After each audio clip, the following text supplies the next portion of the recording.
اعوذ باللہ من الشیطان الرجیم بسم اللہ الرحمن الرحیم الحمد للہ رب العالمین والصلاة والسلام علی اشرف الانبیاء والمرسلین وعلى آلہ الاطیبین الاطہرین لا سیما بقیت اللہ فی الارضین روحی وارواح العالمین لہ الفدا واللعنة الأبدية على أعدائهم من الآن إلى قيام يوم الدين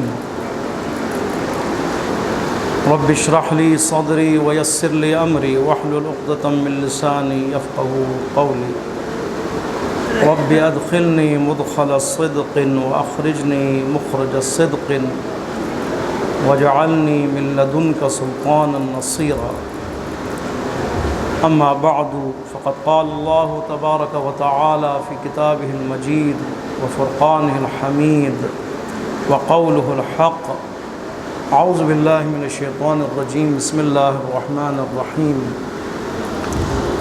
يسألونك ماذا ينفقون قل ما أنفقتم من خير فللوالدين والأقربين والیتامى والمساکین وابن السبیل وما تفعلوا من خیر فإن اللہ به علیم کتب علیکم القتال وهو کرہ لکم وعسى أن تكرهوا شيئا وهو خير لكم وعسى أن تحبوا شيئا وهو شر لكم واللہ یعلم وانتم لا تعلمون۔ سورہ مبارک بقرہ آیت نمبر 215 اور آیت نمبر 216 خداوند متعال ارشاد فرما رہا ہے، ایک صحابی عمر رسیدہ ہیں، بوڑھے ہیں، آپ کی خدمت میں یہ صحابی حاضر ہوتا ہے اور کہتا ہے کہ یہ لوگ یا رسول اللہ آپ سے سوال کرتے ہیں انفاق کے بارے میں کہ کیا چیز انفاق کیا جائے، کیا چیز خدا کی راہ میں خرچ کیا جائے۔ خداوند متعال نے انسان کو شرف دی ہے، کرامت دی ہے، موضوع قرآن انسان ہے، آپ اور میں موضوع قرآن ہے، مخاطب قرآن ہے، قرآن ہمارے لیے ہے، ہماری ہدایت کے لیے ہے۔ جہاں قرآن کی آیتیں مختلف واقعات کی بنیاد پر نازل ہوئیں، وہیں پہ قرآن کی آیتیں انسانی سوال کی بنیاد پر بھی نازل ہوئی۔ انسان نے سوال کیا، ذہن میں ظاہر سوالات آتے، رسول خدا صلی اللہ علیہ وآلہ وسلم کی خدمت میں جواب میں آیتیں نازل ہوئیں۔ جس طرح روح کے بارے میں سوال ہوا، یسألونک عن الروح، یا رسول اللہ یہ لوگ آپ سے سوال کر رہے ہیں روح کے بارے میں، فرمایا قل، ان کو جواب دے دو، الروح من امر ربی، روح میرے امر میں سے ہے۔ انسان کی شان ہے، یہ انسان کی شان، کیونکہ ہدایت خود انسان کے لیے ہے، اور جب انسان ہدایت چاہتا ہے تو خداوند متعال اس کے ذہن میں سوالات کو جنم دیتا ہے، ٹھیک ہے۔ اگر یہ انسان فکری ہو، اہل تفکر ہو، اہل فکر ہو، تو اس کے ذہن میں سوالات جنم لیے جاتے ہیں۔ یہ ہونا چاہیے ہمارے جوانوں اور ہمارے تمام مخاطبین کے اندر کہ سوالات پیدا ہوں، سوالات ایجاد ہوں۔ سوالات کب ایجاد ہوتے ہیں؟ جب انسان کچھ غور و فکر کرے۔ وہ انسان کے جو غور و فکر ہی نہیں کرتا، وہ سوالات کا سامنا ہی نہیں کرے گا۔ جواب دیا خداوند متعال نے، یسألونک، عمر ابن جموح صحابی کا نام، یا عمر ابن جموح، سوال کیا آپ کے سامنے عرض ہوا کہ یہ لوگ آپ سے سوال کرتے ہیں کہ کیا چیز خرچ کرے خدا کی بارگاہ میں، انفاق کون سی چیز کرے۔ سوال آپ کے ذہن میں رہے، کس چیز کو انفاق کیا جائے، کیا چیز خرچ کی جائے۔ انفاق نفق سے ہے، یعنی نفق سے مراد یعنی خروج، آپ کے ہاتھ سے کوئی چیز خارج ہو جانا، وہ چیز آپ کی ہے، اس چیز کا نکل جانا ہاتھ سے۔ وہ چیز اگر ہاتھ سے نکلے تو کہیں پہنچے گی نا وہ چیز، اور نہیں نکلے تو اس چیز نے جامد رہنا ہے، وہیں پہ رہنا ہے، رکے رہنا ہے، سٹور بنے رہنا، اس نے بینکوں کے اکاؤنٹس کی زینت بنے رہنا ہے، یا آپ کی جیب یا آپ کی الماریوں کی زینت بنے رہنا ہے۔ خداوند متعال نے فرمایا نفق کرو، انفاق کرو، نکالو اپنے ہاتھ سے، یہ ہاتھ اس ہاتھ سے نکلے اور مستحق تک پہنچے، اس ہاتھ کے اندر نہ رہے، اس جیب کے اندر نہ رہے، اکاؤنٹس کے اندر نہ رہے، جہاں مستحقین ہے وہاں پہ پہنچے۔ یہ دیکھیں سوال کچھ ہوا، خداوند متعال نے جواب کچھ اور دیا ہے۔ اس کے بارے میں آیت اللہ مکارم شیرازی حفظہ اللہ اور آیت اللہ محمد حسین طباطبائی صاحب تفسیر المیزان نے جوابات دیے۔ سوال کس چیز کے بارے میں تھا؟ کس چیز کو خرچ کیا جائے۔ یہ لوگ سوال کرتے ہیں یا رسول اللہ کہ کیا چیز خرچ کرے، جواب میں کیا ہونا چاہیے تھا؟ یہ چیز خرچ کیا جائے، مال خرچ کیا جائے، ثروت خرچ کی جائے، درہم و دینار خرچ کی جائے، چاندی سونا ہے وہ خرچ کیا جائے، کپڑے ہیں تو وہ خرچ کیا جائے۔ خداوند متعال نے جواب اس طرح دیا، جس چیز کا سوال ہوا اس کو مبہم رکھا، ثانوی حیثیت دی، اور وہ جو سوال میں نہیں تھا اس کو برملا بیان کیا خداوند متعال نے، یعنی کن کے لیے خرچ کرنا ہے اس کا جواب دیا۔ کس چیز کو خرچ کرنا ہے؟ صرف خیر کا لفظ استعمال کیا۔ جواب میں دیکھیں قل ما انفقتم من خیر، کہہ دیں یا رسول اللہ، ان کو کہہ دیں، خدا کے بندے سے حکم ہو رہا ہے، اس سوال کا جواب یا رسول اللہ اس طرح دے، ما انفقتم من خیر فللوالدین والاقربین، جو کچھ تم خیر میں سے خرچ کرو اس کو تم والدین کی خدمت میں پیش کرو، فقراء کی خدمت میں پیش کرو، رشتہ داروں کی خدمت میں پیش کرو، مساکین کی خدمت میں پیش کرو، ان کے نفع میں استعمال کرو۔ دیکھیں جواب دیکھیں نا آپ نے، اصلی جواب یہ والا ہے کہ کن کے لیے خرچ کیا جائے، کن کو دیا جائے، مستحقین کون ہے۔ سوال جواب کہ کیا خرچ کیا جائے، صرف خیر کا لفظ استعمال ہوا۔ دیکھیں آپ لہن آیت آپ دیکھیں، سوال یہ ہوا یا رسول اللہ، یہ آپ سے سوال کر رہے ہیں کہ کیا چیز خرچ کیا جائے، کس چیز کو خرچ کرے۔ خداوند متعال نے فرمایا ان سے کہو جو چیز تم خرچ کرتے ہو خیر میں سے فللوالدین والاقربین، اسے دو والدین کو، اقربین کو، رشتہ داروں کو، یتامہ کو، مساکین کو، اور ابن سبیل کو جو راستوں میں بھٹک جائیں، پیسے ختم ہو جائیں، لٹ جائیں، مسافر جو محتاج ہو جائیں ان کو دو۔ صاحب تفسیر نمونہ نے فرمایا کہ یہی فصاحت و بلاغت ہے، اسی کو فصیح جملہ کہا جاتا ہے۔ خدا کا کلام فصاحت و بلاغت سے پورا ہے، یعنی پروردگار عالم جواب دے رہا ہے پروردگار عالم، لیکن پروردگار عالم اسی جواب میں اصل مسئلے کو بیان فرما رہا ہے۔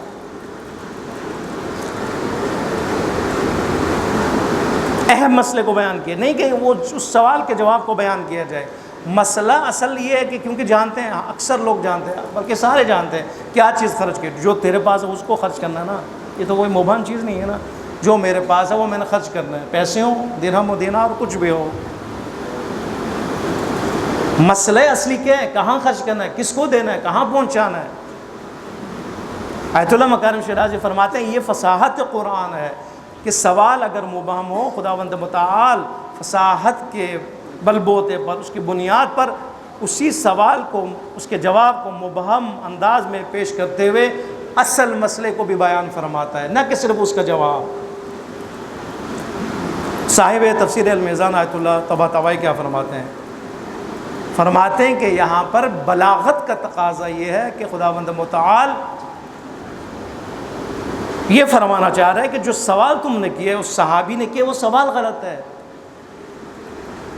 ٹھیک ہے، اس سوال کی تصحیح ہو رہی ہے، یعنی سوال کرنے کا سلیقہ سکھایا خداوند متعال نے، اور جواب دینے کا سلیقہ سکھایا۔ اگر انسان کوئی اگر غلط سوال کرے یا اشتباہ کرے تو وہاں پر کیا کرنا ہے، جواب میں کیا کرنا ہے، جواب میں اس کی غلطی کو، اس کو ٹھیک ہے احساس دلائے بغیر، اس کو ذلیل کیے بغیر، اس کو بتائے بغیر اس کے اصل مسئلے کو بیان کرنا ہے۔ یہ آیت اللہ طباطبائی بیان فرما رہے ہیں، ٹھیک ہے، یعنی مسئلہ یہ ہے کہ جو اس نے سوال کیا وہ سوال غلط ہے۔ سوال کیا ہونا چاہیے تھا، جس چیز کو خرچ کیا جائے وہ اصل نہیں ہے مسئلہ، مسئلہ یہ کہ سوال یہ کیا جائے کہ کن کے لیے خرچ کیا جائے، کون افراد خرچ کیا جائے۔ پروردگار عالم نے یہاں پر سوال کے جواب میں خیر کا لفظ استعمال کیا، خیر، مال کا لفظ نہیں ہے، ثروت کا لفظ نہیں ہے، ٹھیک ہے، پیسوں کا لفظ جو ہے وہاں پر نہیں ہے، خیر کا لفظ استعمال ہوا ہے، خیر، جو تم خیر میں سے خرچ کرو۔ اب خیر میں کیا ہے؟ یہ کہ انسان اپنی پسند ہو، یہ نہ ہو کہ جو کچھ اس کی ناپسند ہے اس کو خرچ کیا جائے، جو چیز پرانا ہے اس کو خرچ کیا جائے، جو نوٹ پرانے اس کو دے دیا جائے۔ یہی ہوتا ہے نا، اکثر دیکھتے ہیں، گنتے ہیں، دیکھتے ہیں وہ جو پرانا ہے وہ دے دیتے ہیں، چلو یہ گیا، اینو کڈو، ہاں یہ مزید ہو جانے، اس نے گڑبڑ، اس کو دے دے، بہتر ہے۔ فرماتے نہیں، جو تم خرچ کرو خیر میں سے اس کو والدین اور اقربین میں خرچ کرو، باقی 5 جو گروہوں کا تذکرہ کیا ان کو ان کے لیے خرچ کرو۔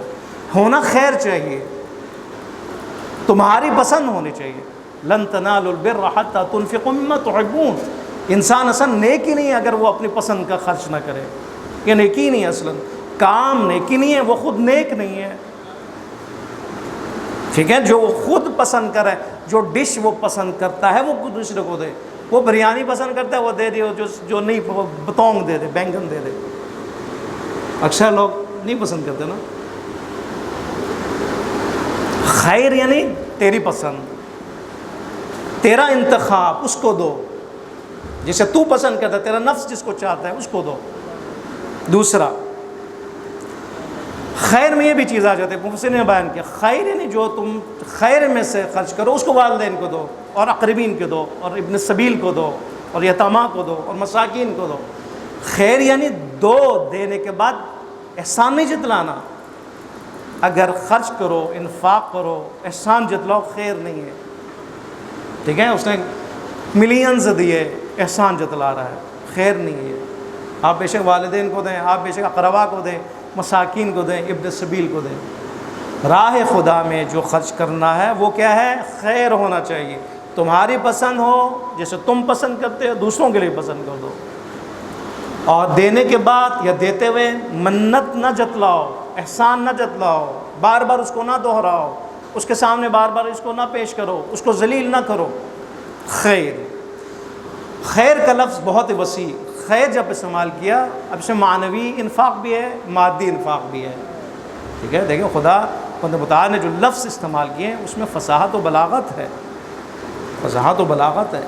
خداوند متعال اگر اصلا یہ جواب نہ دیتا پہلا حصہ تو پھر بھی کوئی مسئلہ نہیں تھا نا یہاں پہ، لیکن خیر جو ہے وہ بھلائی کے شر کے مقابلے میں، شر کے مقابلے میں ہر وہ چیز جو انسان کے نفع میں، انسان کے مقصد خلقت کے نزدیک ہے، اس کے لیے سوٹ کرتا ہے، وہ خیر ہے ہر وہ چیز۔ اور ہر وہ چیز جو انسان کے کو مقصد خلقت تک پہنچانے میں رکاوٹ ہے، وہ اس کے لیے شر ہے، چاہے وہ انفاق ہو، چاہے وہ عمل ہو، کچھ بھی ہو۔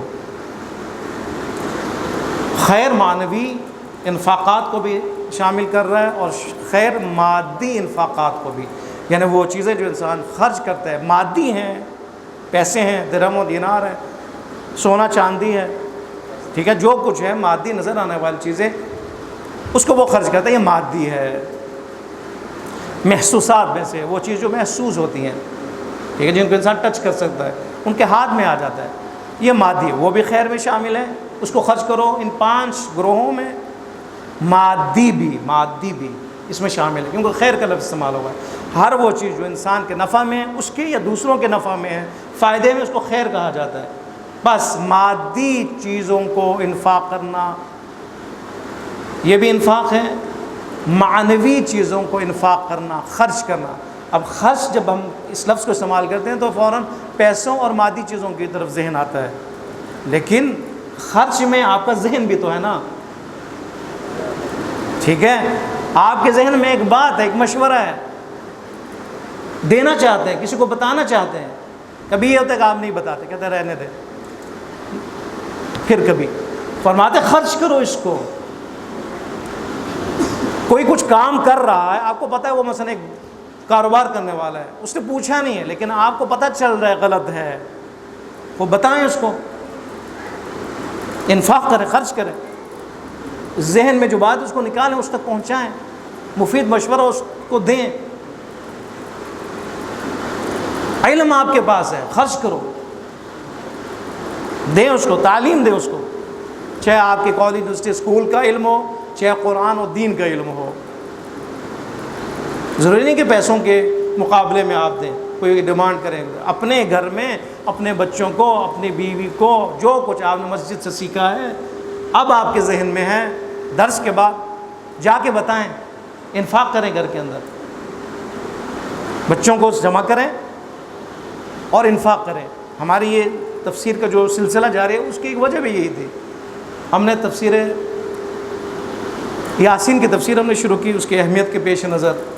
اس کے بعد ہم نے کہا چلیں سوروں مختلف جو سورے اہم موضوعاتی ہم بحث کریں گے۔ ہمارے ایک چاہنے والے تھے UK میں، انہوں نے ایک دن مجھے فون کیا، میں نے کہا یہ فون کہاں سے، کیونکہ یہ YouTube میں بھی جا رہا ہے، آن لائن بھی جاتا ہے۔ انہوں نے کہا آپ کی جو تفسیر ہے، مشورہ دیا انہوں نے، یہ بھی انفاق تھا ان کا، مشورہ دیا۔ انہوں نے کہا کہ ہم جو ہے اس تفسیر کو باقاعدہ سنتے ہیں اسکرین پہ فیملی کے اندر، اس کے بعد فیملی کو بٹھاتے ہیں، ڈسکشن کرتے ہیں اس کے اوپر۔ بہت مجھے پسند ہے، میں حیران ہو گیا، یعنی UK میں رہنے والا ایک شخص، یہاں پہ آپ دیکھیں غیر مادی ذہن انسان کا، لیکن تربیت میں کتنا وہ سنجیدہ ہے وہ انسان۔ اس کے بعد ہم نے پھر اس نے مشورہ دیا کہ آپ شروع سے شروع کریں، سٹارٹنگ سے شروع کریں، الحم سے شروع کریں، اور الحم سے شروع کریں، بے شک 5 منٹ کریں، 10 منٹ کریں، 15 منٹ کریں، لیکن ہم تشنا ہیں، لوگ تشنا ہیں۔ بہت سے لوگ ہیں وہ ایک پورا ایک دورہ کرنا چاہتے ہیں، لوگ دورہ کرتے ہیں، تلاوت دورے قرآن کرتے ہیں، لیکن دورے ترجمہ نہیں ہے کہیں پہ، دورے تفسیر کہیں پہ نہیں ہے۔ تو اسی مشورے کو سامنے رکھتے ہوئے ہم نے الحمدللہ پھر شروع سے اس تفسیر کو شروع کیا، اور آج ہم الحمدللہ 215 اور 216 سورہ بقرہ میں ہیں۔ انشاءاللہ خداوند متعال کی توفیق سے اور آپ لوگوں کی دعاؤں سے انشاءاللہ یہ سلسلہ چلتا رہے انشاءاللہ۔ یہاں پہ دیکھیں علم تھا، انہوں نے لیا، دیا آگے۔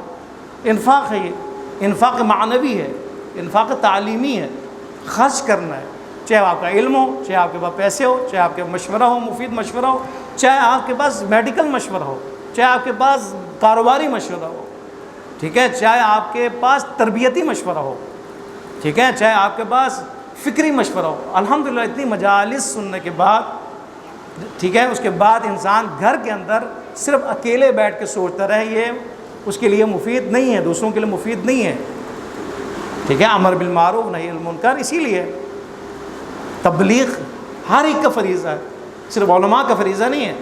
علماء کا کام بیان کرنا ہے، بیان کے بعد جو حاضر ہیں وہ غائبین تک پہنچائیں، ٹھیک ہے۔ سنت غدیری یہی ہے نا، سنت غدیری میں جو حکم ہو کیا ہوا، جو ظاہر ہے، جو حاضر ہے وہ غائب تک غدیر کا پیغام پہنچائے، بلغ ما انزل۔ خدا نے رسول اللہ صلی اللہ علیہ وآلہ وسلم، درود پڑھیں محمد وآل محمد صلی اللہ علیہ محمد وآلہ، حکم میں تبلیغ دی۔ پھر رسول اللہ نے جب تبلیغ کا آغاز کیا میدان غدیر میں، وہاں سے فرمایا کہ جو حاضرین ہیں وہ غائبین تک، جو موجود نہیں ہیں، وہاں تک پہنچائیں اس بات کو۔ سنت غدیری میں سے ہے، جو کچھ آپ قرآن سے سیکھیں، مجلس سے سیکھیں، جشن سے سیکھیں، سیرت ائمہ معصومین علیہ الصلوۃ والسلام سے سیکھیں، علم آپ کے پاس آ جائے، فکر آپ کے پاس آ جائے اور آپ کو مفید لگے، اپنے لیے اس کو دوسروں کے لیے بھی مفید سمجھیں۔ صرف پیسے میں تو نہیں ہے نا نیکی، اس وقت ہے جب آپ اپنی پسندیدہ چیز کو خرچ کریں۔ بس اگر آپ ہدایت کو اپنے لیے پسند کرتے ہیں تو اس ہدایت کو دوسروں کے لیے پسند کریں۔ اور سب سے بڑا انفاق یہی ہے، بھٹکے ہوں کو راہ راست پہ لے کے آنا۔ یہ نہیں بھٹکے، لیکن خطرہ تو ہے نا بھٹکنے کا، ہم میں سے ہر کوئی خطرے میں ہے۔ اور جتنا انسان ترقی کرتا ہے، علم آتا ہے، معرفت آتا ہے، خطرہ بڑھتا جاتا ہے، سختی زیادہ آتی ہے۔ خیر نے ہمیں کیا بتایا کہ سارے انفاقات اس میں شامل ہیں۔ جو بھی تم ما انفقتم من خیرن، جو بھی تم خرچ کرو خیر میں سے، چاہے معنوی ہو چاہے مادی ہو، وہ والدین کے لیے سب سے پہلے ہے۔ والدین کو شاید پیسوں کی بھی ضرورت ہو، والدین کو شاید مشورے کی بھی ضرورت ہو، والدین کو شاید مدد کی بھی ضرورت ہو۔ انفاق کی ایک قسم میں ایک خدمت بھی ہے، ٹھیک ہے، خرچ کرنا یعنی اپنے انرجی کو خرچ کرنا. جہاں آپ پیسہ خرچ کر سکتے ہیں، جہاں پہ آپ مشورہ خرچ کر سکتے ہیں، علم دے سکتے ہیں، علم کو خرچ کر سکتے ہیں، وہیں پہ آپ کیا کر سکتے ہیں؟ خدمت کے ذریعے سے ان کی خدمت بھی کر سکتے ہیں. یہ بھی کہ آپ کے پوٹینشیل کو خرچ کرنا، آپ کے جسمانی طاقت کو خرچ کرنا. کسی نابینا کو اس کا ہاتھ پکڑا، روڈ پار کروایا، یہ کیا ہے؟ انفاق ہے. کون سے انفاق ہے؟ خدمت ہے. ٹھیک ہے نا؟ والدین کو دیا پیسے، یا والدین کو مشورہ دیا، یا والدین کی خدمت کی، پاؤں دبایا، بوسہ دیا، ہاتھ چوما، سر دبایا، پاؤں دبایا، مالش کیا، یہ سارے کیا ہیں؟ یہ بھی انفاق میں شامل ہے، خدمت میں شامل ہے. اسی لیے خداوند متعال نے یہیں پر 2 دفعہ انفاق کا لفظ استعمال کیا مختلف طریقے سے. دیکھیے غور کیجیے گا. قل کہہ دیجئے، ما انفقتم من خیر، جو ابھی تم خرچ کرو، انفاق کرو خیر میں سے. ایک دفعہ یہاں پہ آیا انفاق کا لفظ. فللوالدین والاقربین والیتامی والمساکین وابن السبیل. ان 5 گروہوں میں تم کیا کرو؟ تدریجاً، یعنی سب سے پہلے والدین. پیسے اگر آپ کے پاس ہے، آپ کے پاس 50,000 ہیں، تو آپ نے کہیں غیر رشتہ دار کو نہیں دینا. روایت میں اگر آپ کے پاس پیسے ہیں، آپ انفاق کرنا چاہتے ہیں، رشتہ داروں میں محتاج لوگ موجود ہیں، آپ دیں کسی اور کو، قبول نہیں ہے انفاق. رشتہ داروں میں سے والدین کے بعد باقی رشتہ دار، بہن بھائی اور باقی کزنز وغیرہ، پھر ان کو خرچ کریں. ان کے بعد آپ نے آگے جانا ہے. آپ کے پاس اتنے سے پیسے ہیں، ایک جگہ پہ آپ خرچ کر سکتے ہیں. کہاں خرچ کریں گے؟ دیکھیں والدین کو ضرورت تو نہیں ہے، ایک نہیں ضرورت رشتہ داروں میں ہے. رشتہ داروں میں بہن بھائی، رشتہ داروں میں پھوپھی خالہ، رشتہ داروں میں ماموں چاچا نہیں ہے، وہاں پر پھر آپ آ جائیں. کہاں پہ خرچ کرنا ہے؟ مسکین موجود ہے، یتیم موجود ہے، ان کو خرچ کریں. نہیں ہے وہاں پر. دیکھیں کون جو ہے راہ بھٹک گئے، کون مشکل میں ہے، کون مسافر مشکل میں ہے، اگر وہ ہے تو وہاں پہ خرچ کریں. ایک یہاں پر آیا، ایک وما تفعلوا من خیر، تفعلوا کا لفظ استعمال کیا، یعنی جو تم خرچ کرو، چاہے وہ پیسے ہو، درہم و دینار ہو، یا وہ انفاق کیا ہو، تمہارا فعل ہو. دونوں لفظ خیر میں ساری چیزیں آ گئی، لیکن تفعلوا یعنی اگر کوئی شخص پیسے اس کے پاس نہیں انفاق کے لیے، عمل کے ذریعے وہ انفاق کرے. ہمیں بتایا، غور کر رہے ہیں آپ لوگ؟ بتایا کہ جو جن کے پاس پیسے نہیں ہیں وہ پریشان نہ ہو کہ ہمارے لیے تو انفاق کا راستہ بند ہو گیا، اب کیا کیا جائے. نہیں، آپ کے پاس جو اس کے علاوہ ہم نے جو موارد بیان کیے ہیں، یہاں پہ مصادیق بیان کیے ہیں، خدمت بھی اس میں شامل ہے، اس میں معنویت بھی شامل ہے، اس میں علم بھی شامل ہے، اس میں مشورے بھی شامل ہیں، سارے شامل ہیں. آپ کا عمل بھی، ہر عمل جو دوسروں کے لیے مفید ہو، وہ سارا اس میں شامل ہے، لہٰذا پریشان ہونے کی ضرورت نہیں ہے. وما تفعلوا من خیر، جو بھی تم فعل انجام دو فعل، من خیر فإن اللہ بہ علیم، اللہ اس کو جانتا ہے، اللہ جانتا ہے اس کو. آپ کو بتانے کی ضرورت نہیں کہ فلانی میں نے اتنے دیے، اس کو ضرورت نہیں آپ کو بتانے کی، اعلان کرنے کی ضرورت نہیں ہے آپ کو. کیوں؟ اس لیے کہ اللہ جانتا ہے.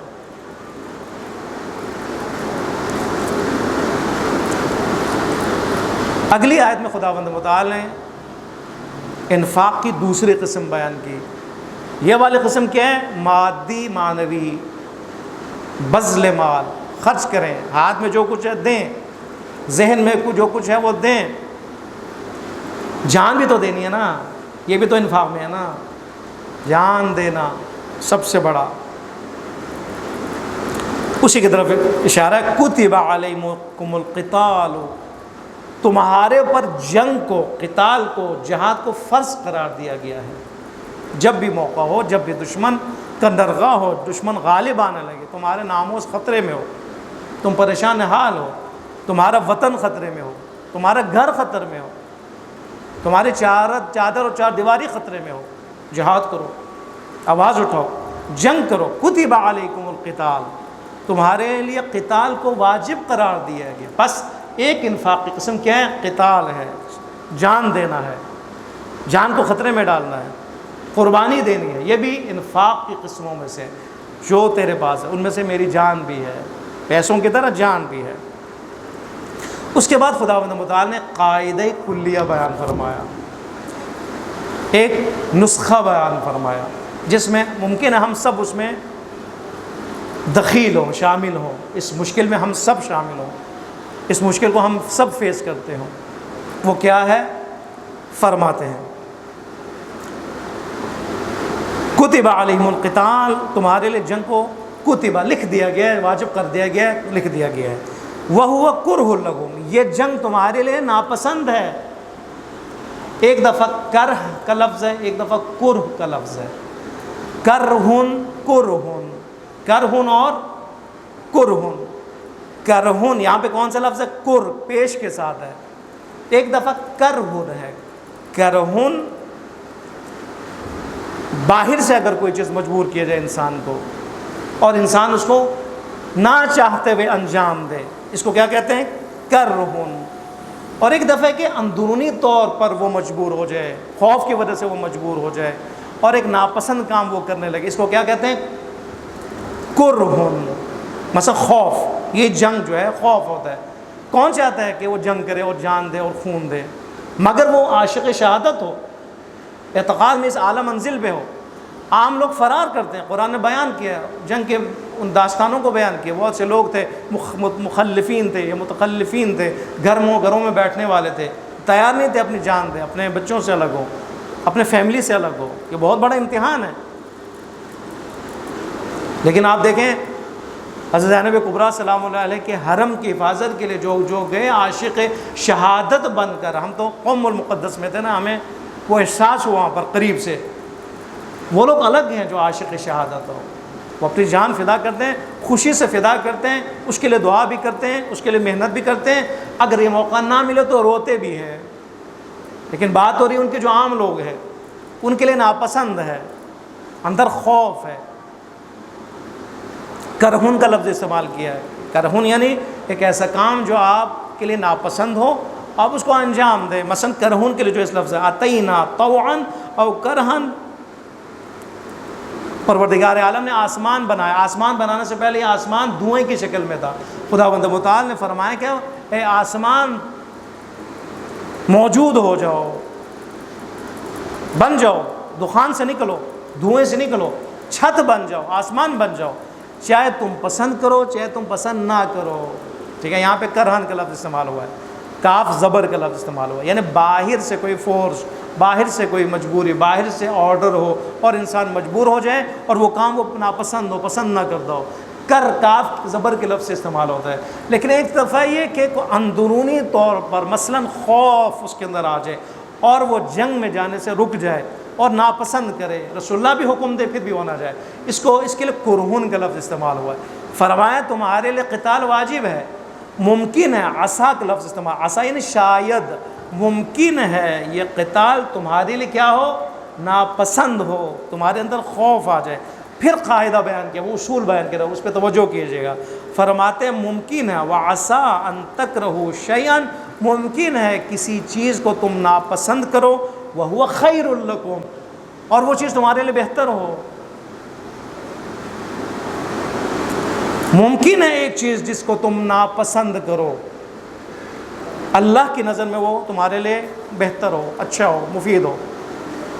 وَعَسَىٰ أَن تُحِبُّوا شَيْئًا، ممکن ہے تم ایک چیز کو پسند کرو اور وہ تمہارے لیے کیا ہو؟ بہتر نہ ہو، شر ہو۔ یہ قاعدہ ہے، یہ فارمولہ ہے، ہم سب ممکن ہے مبتلا ہوں اس میں سے، چاہے وہ تکوینی مشکلات ہو چاہے وہ تشریعی مشکلات ہوں۔ انسان کی تشخیص ہر جگہ پہ نہیں ہے، اس لیے کہ انسان کا علم محدود ہے۔ ٹھیک ہے، ہر جگہ پر میں یہ کہوں کہ میں نے یہ سمجھا، میرا سوچ کا نتیجہ یہ ہے کہ یہ چیز میرے لیے بہتر ہے، میں نے کرنا ہے۔ دین نے منع کیا، آیت 216 بقرہ نے اس کو منع کیا۔ ٹھیک ہے، فرمایا نہیں، قاعدہ قانون ایک مومن کے لیے، ایک مسلمان کے لیے جو خدا پر ایمان رکھتا ہے، خدا کے علم پر ایمان رکھتا ہے، پروردگار عالم کی حکمت پر ایمان رکھتا ہے، اس کے لیے ایک فارمولہ ہے، اس کے لیے ایک نسخہ ہے۔ وہ کیا ہے؟ ممکن ہے ظاہر میں تیرے لیے پسندیدہ ہو، تیرے لیے پسندیدہ نہ ہو۔ سفر پہ جانا چاہتے ہو، جانا سفر میں، رکاوٹ آ جائے، کہو خو ہو کیا ہو گیا، میں جانا چاہ رہا تھا، افسوس نہیں، ممکن ہے یہ تیرے لیے تحبو شیئن، اس سفر کو تم پسند کرتے ہو، پورے فیملی والے تیار ہیں، ذہن تیار ہے، سب کچھ تیار ہے، تمہاری مسلط میں نہیں ہے، حادثہ ممکن ہے راستے میں، خداوند متعال ٹال دیتا ہے اس کو، سفر سے روک لیتا ہے اس کو، اس لیے کہ علم میں خدا رکھتا ہے، خدا کا علم لامحدود ہے، خدا کو پتہ ہے آگے کیا ہونے والا ہے، پروردگار عالم کو پتہ ہے انسان کے لیے کیا خطرات ہیں، پروردگار عالم کو پتہ ہے اس کے لیے کیا مسائل ہیں،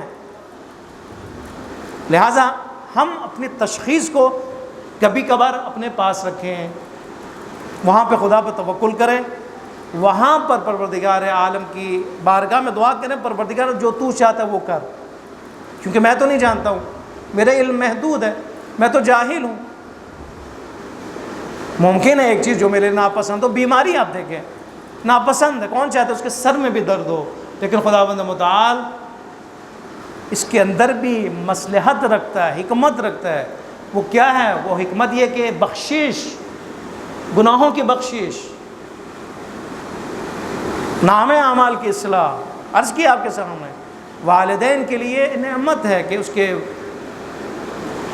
اولاد کے سر میں بھی درد ہو، اس کے لیے بخشش کے لیے سامان ہے، خود اس کے سر میں بھی اگر درد ہو، بیمار ہو، خود اس کے لیے بخشش ہے، ٹھیک ہے، اگر آپ ایک چھوٹی سی تکلیف محسوس کرتے ہیں، اپنے درد محسوس کرتے ہیں، آپ مومن ہیں، آپ مسلمان ہیں، کراہتے ہیں، درد کا احساس کرتے ہیں، خداوند متعال کون ہے، ارحم الراحمین ہے، ٹھیک ہے، آپ درد محسوس کرتے ہیں، آپ کی بیگم کہتے ہیں آئے ہائے کیا ہو گیا، اس سے پہلے خدا کی رحمت جوش مارتی ہے، ٹھیک ہے، اس لیے کہ خدا 70 ماہوں سے زیادہ اس کے وہ محبت کرتا ہے، چاہتا ہے اپنے مخلوقات سے، بخش دیتا ہے، گناہ بخش دیتا ہے، اس درد کے وجہ سے اس کو معاف فرماتا ہے، اور ممکن ہے پروردگار عالم کسی کو بخشنے کے لیے خداوند متعال اس کو بیمار کر دے، یہ بھی ہو سکتا ہے، یہ بھی مصلحت خدا میں ہے۔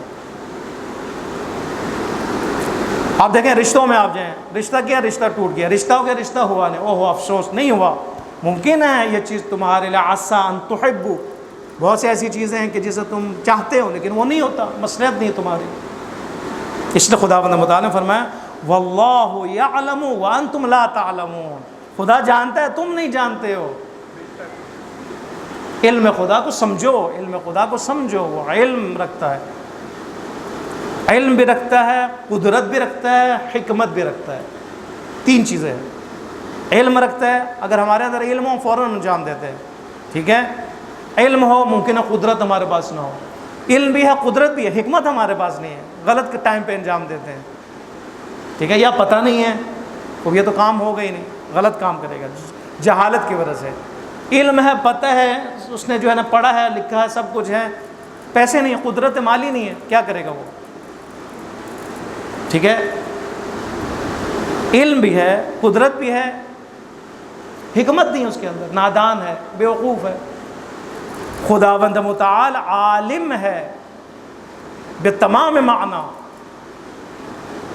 پروردگار قادر ہے، ہر چیز پہ قدرت رکھتا ہے، اور وہی خدا حکیم ہے، جانتا ہے کہاں کیا کرنا ہے، کہاں کیا نہیں کرنا، کس کے لیے کیا پلاننگ ہے، کس کے لیے کیا پلاننگ ہے، کس کو کب سدھارنا ہے، کس کو کب سدھارنا ہے، کس دشمن کو کب ذلیل کرنا ہے، کب ذلیل نہیں کرنا، ہاں یہ خداوند متعال کو پتہ ہے کیا کرنا ہے، ہم ہمیشہ شکایت کرتے ہیں نا ظالم ہے، ظالم کم ختم ہوں گے، خداوند متعال تو قادر ہے نا، علیم بھی ہے جو ظلم کر رہے ہیں، لیکن کیا ہو رہا ہے، ابھی بھی بیٹھے ہوئے ہیں، ظلم پہ مصروف ہیں، ظلم کو جاری رکھے ہوئے ہیں، اس لیے کہ خدا حکیم ہے، پروردگار عالم کی حکمت میں سے ایک یہ ہے کہ جب تک قوم نہیں اٹھے گی تبدیلی نہیں آئے گی، یہ حکمت خدا ہے۔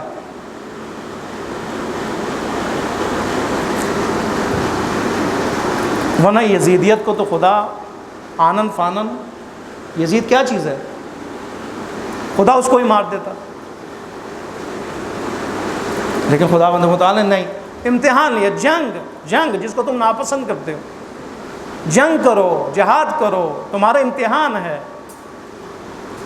جس کو تم ناپسند کرتے ہو، لیکن یہی جنگ تمہارے لیے کیا ہے، مفید ہے، جنگ ان موارد میں سے ہے، اس آیت کے مطابق عسیٰ ان تکرہوا شیئا میں سے ہے، بہت سی چیزیں ایسی ہیں، کام ایسے ہیں جس کو تم ناپسند کرتے ہو لیکن وہ تمہارے لیے خیر ہے۔ جنگ مفید ہے بہت سے موقع پر، جنگ ہماری پوٹینشیل کو بڑھاتا ہے، جنگ ایک امت کو بیدار کرتا ہے، جنگ ایک امت کی طاقت اور علم میں اضافہ کرتا ہے، جنگ اس کے اسٹریٹجی میں اضافہ کرتا ہے، جنگ اس کی بیداری میں اضافہ کرتا ہے، جنگ اس کی طاقت میں اضافہ کرتا ہے، جنگ میں اس کی ٹیکنالوجی میں اضافہ ہو جاتا ہے، جنگ کی وجہ سے تربیت ہوتی ہے انسان کی۔ یہ سارے کیا ہیں؟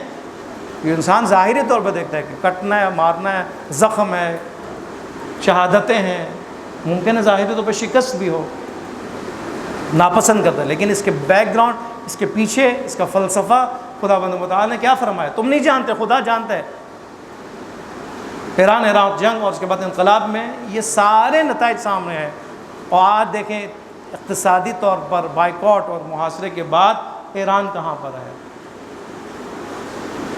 ٹھیک ہے؟ اور ایران کیا کر رہا ہے اسرائیل کے ساتھ، رلا رہا ہے نا ابھی وہ اسرائیل کے جو ایران کو اور امریکہ